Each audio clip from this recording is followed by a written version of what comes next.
اذكر ان في يوم من الايام كان في رجل، طبعا احنا ما بنذكرش اسماء، كان بيحضر معنا الدروس دايما، وسبحان الله كان ربنا يعني مبتليه بان بناته الثلاثه لابسين استريتش ولبس وربنا يعافينا ويعافيك يعني. فحبيت اوصل له المعلومه طبعا بادب، الحمد لله يعني لا نخاطب احد الا بادب وبشكل غير مباشر عشان الراجل ما ينجرحش.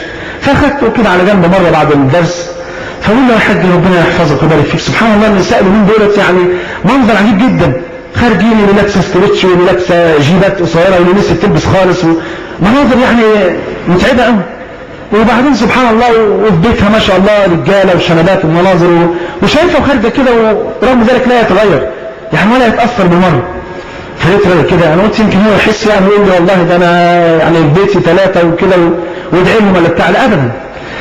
فانتنهت كده وقال لي يا شيخ محمود والله العظيم البلد ما بقى فيه رجاله،